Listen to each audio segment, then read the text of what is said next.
So in a world that's really oversaturated by superhero everything, superhero games, superhero movies, superhero TV shows, everything is a superhero something today. I mean, The Boys is like excellent. It's on TV right now. Everybody is just exploding over it. I haven't watched it, but I've heard it's really good. But in the realm of superhero games, there is one that I feel like gets overshadowed by 3 other games in the same franchise. Not created by the same people, but in the same franchise. That game is Batman Arkham Origins. Now, I had done a video about this before in like 2016, 15, around there, but I took it down and I didn't like those videos that I did back then. So in the vein of the Arkham franchise, there were 4 main games that came out. There were like 2 spin-offs, I believe. There was like the Arkham VR game and then Blackgate, both of which suck. So don't ever expect me to talk about them. I haven't played Blackgate, but I have played Arkham VR, so... Because the other 3 Arkham games were so huge, they were revolutionary. They introduced different aspects of the game genre that are still used to this day. The Spider-Man games utilize some of the gaming mechanics that this franchise started, and so does the Assassin's Creed franchise. The Assassin's Creed franchise is essentially just an offspring of the Arkham franchise at this point. But the game that gets overlooked, I feel like, every time in the Arkham franchise is Arkham Origins. It's a pretty solid game. I mean, there are moments where people are just like, that shouldn't have been done and that was way too lazy. And I understand those criticisms, I really do, but this is a game that I thoroughly enjoy. This is actually a solid entry into the Arkham series.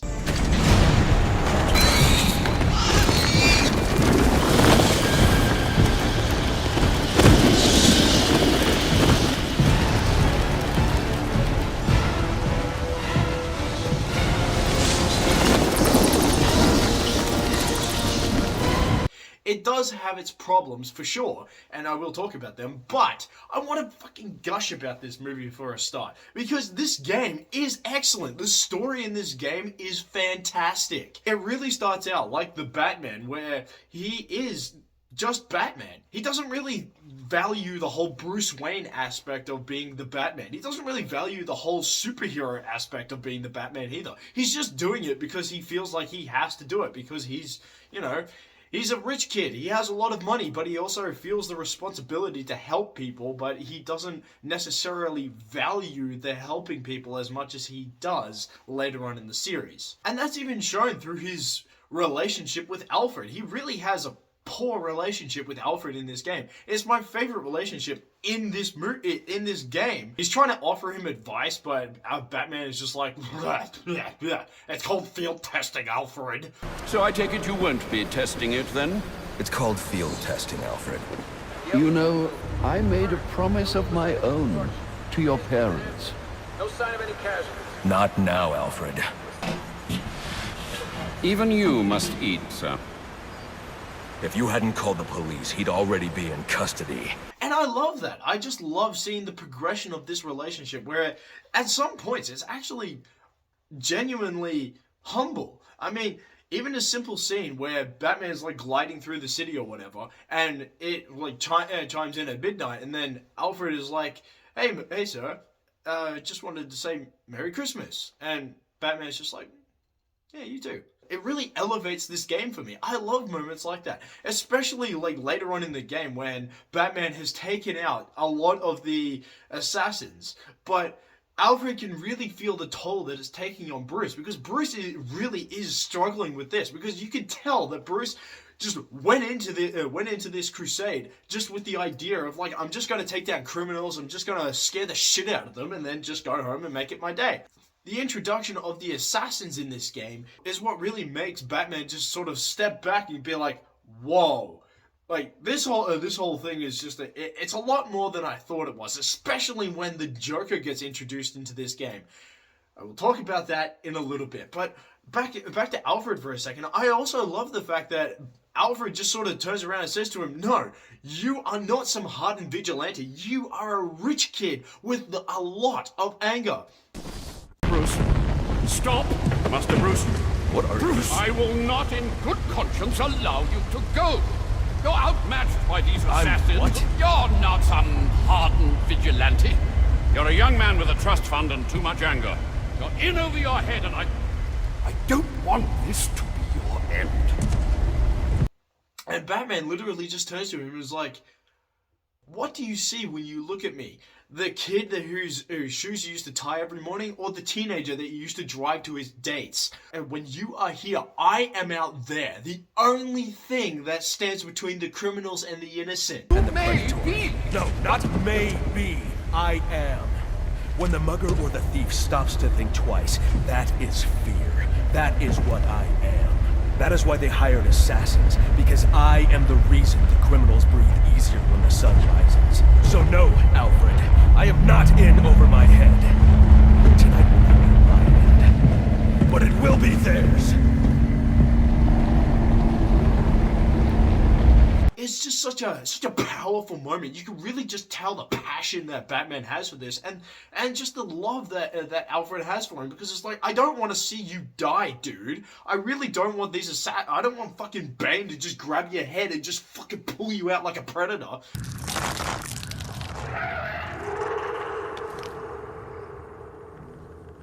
I don't want to bury you like I buried your family. Like, this is really taxing on not just you, but me as well. I've sewn you up, I've set your bones, but I won't bury you.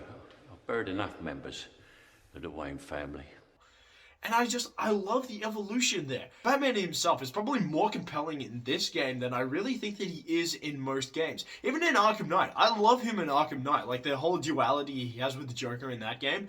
But in this game, you can really tell that at first, he just starts out with the whole idea. It's like, I'm just going to be Batman. I'm just going to crush the bones in their skulls and then just call it a day. And just hopefully they will leave the innocent alone. By the end of the game, he realizes that he can't just do this alone. Like, if he wants to be a vigilante, sure. But he's not really going to make that much of a difference if it's just him on his own.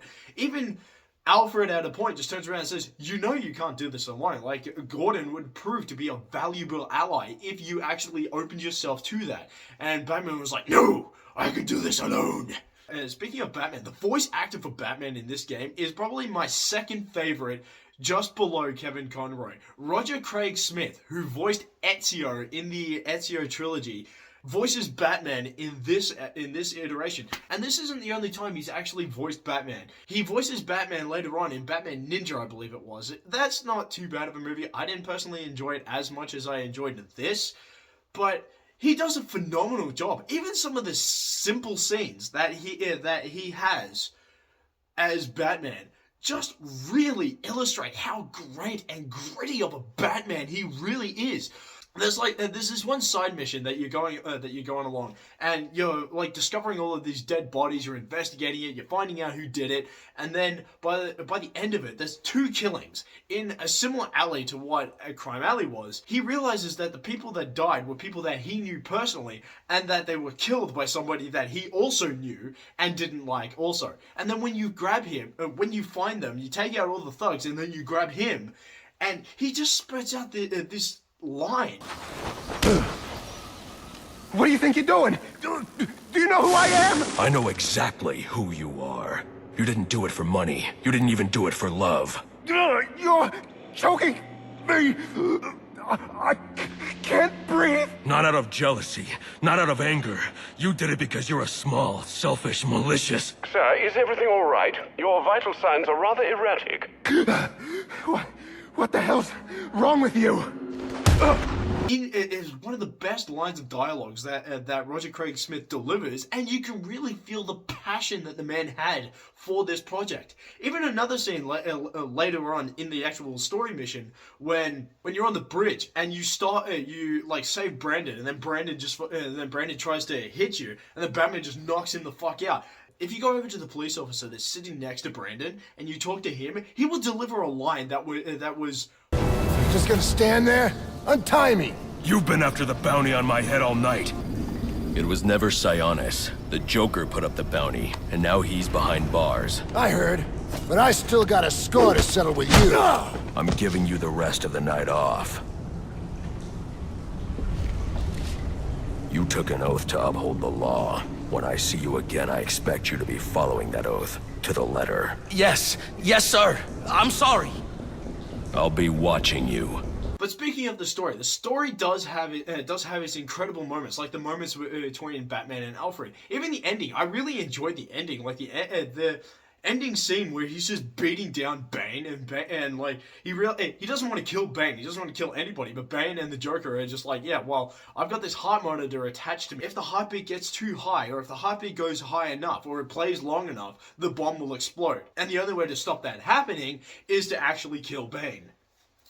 And that scene where he realizes that he could just use the shock gloves, and it's like, wait a minute, I could like resuscitate him like it did with Alfred before, and just really pummel him into the ground. And I loved how brutal that scene was, where he just beats him black and blue, and then just grabs him, and then just shocks him to his death, essentially. And even the Joker was like, whoa! I knew you had it in you.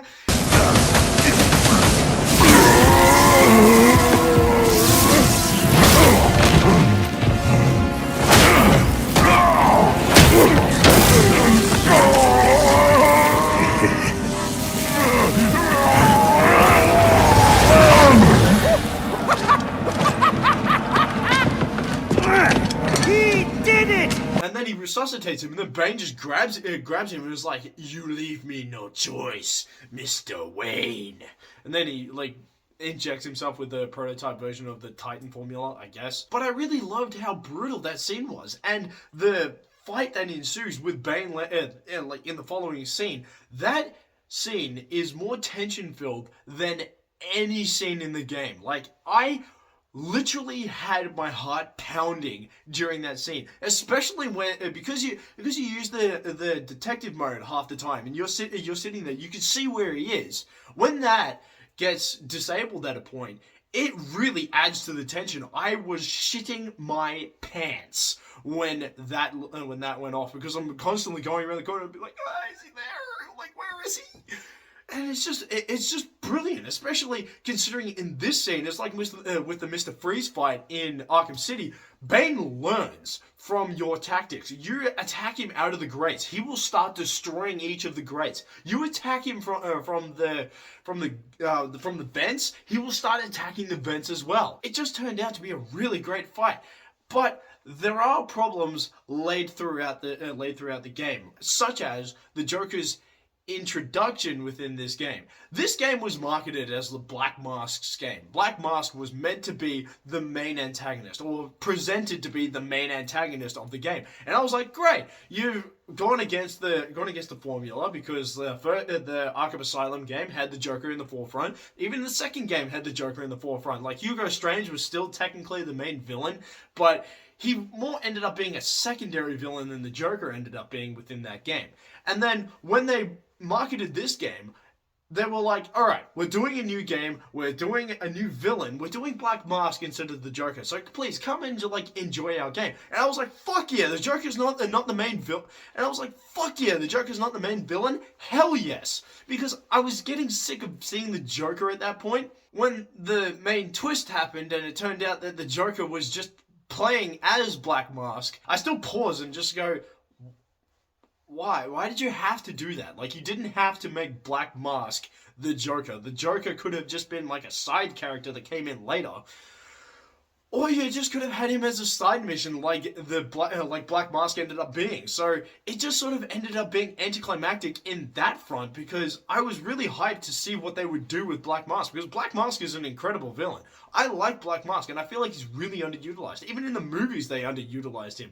Like the Birds of Prey movie that has Black Mask as the main villain, he really isn't Black Mask for most of the movie, and he's not the Black Mask that I am used to, where he's really in control of the scene, and he's a very, very intimidating guy. Like, you look at him dead in the eye, and you look at him really funny because of his mask, he will kill you. That's the kind of Black Mask that I was hoping to see. And that's the kind of Black Mask that I got in, like, Under the Red Hood or something like that. But that's not the type of Black Mask that I got in any of the Arkham games or the Birds of Prey movie. Because even in Arkham City, you see Black Mask, like, very briefly in the opening, and he's getting punked by the Tiger Guards. And that's literally it. That's all you see of him. I mean, it was a cool cameo, but, like, it was just, like, I guess that was really trying to show, like, Hugo Strange's authority in the scene. And you even find out if you go through all like the bio clips that or the world building, the Arkham stories or whatever they're called, you can find one that shows that Black Mask actually escaped from Arkham City, and Hugo Strange was like, well, there's a problem, I'm gonna fix that because fuck you. And it just showed that Black Mask is a cunning guy. And even in this game, he is presented as a cunning guy, but it's really just the Joker that's there. Like, it's not Black Mask doing any of the work. It is the Joker. And that really drew me back, and I was like, really? You're doing the Joker again? And that is the number one reason why I think that Arkham Knight did so badly. Because Arkham Knight was presented as a game without the Joker. Again. But their problem, the problem with that game is the fact that Arkham Origins had the problem of coming out beforehand, and then having the twist where the Joker is in it, and everybody went, oh, for fuck's sake, like, the Joker, come on, really, again, 3 times in a row you've done the Joker as the main villain. And then when Arkham Knight comes out, being presented as a game without the Joker, and then the Joker turns up and everybody's like, fuck! 4 games in a row, you've done the fucking Joker, get out of here! That all being said and done, the Joker in this game is still pretty intimidating, and I love Troy Baker as the Joker. He really is a great Joker. Like, the dude has the mannerisms of Mark Hamill, but he also has his own flair to it. It kind of feels like his own Joker, and yet still feeling similar to the Joker that Mark Hamill portrays, which was really cool. I do like the Joker in this game. I especially like the part where he's like having that meeting with all the assassins, and then he takes off his mask and he's like, yeah, all the Batman kills are coming way in below projections or whatever, and then Electrocutioner tries to talk shit to him, and then he just kicks him out a window. I was like, well, that was a pretty damn funny scene. I was kind of annoyed that I didn't get to fight the Electrocutioner again, as the game had promised, but I mean, that is one of the funniest scenes. This game is pretty funny in certain scenes. Like, there are scenes that play with your expectations, and some of them are funny, some of them aren't so funny, where probably the funniest scene in this game is the first Electrocutioner scene, where he's like, you just saved me a whole shit ton of, like, searching just by coming here to me. And it's like being set up as this great fight, and you just see the cinematography is fucking brilliant. And then Batman's just all Batman, he's just like, I'm looking for Black Mask, where is he? And then the Electrocutioner was like, come on, bitch! Come on! Come on! And then Batman just walks up and just one-shots him. I remember vividly the first time I played that, I was like, how the fuck am I gonna fight this guy? And then I walked up, pressed one button, and he went down. I'm looking for Black Mask. Where is he? I ain't here to talk. I'm here to kick your ass. This is your last chance. You're not gonna listen to me.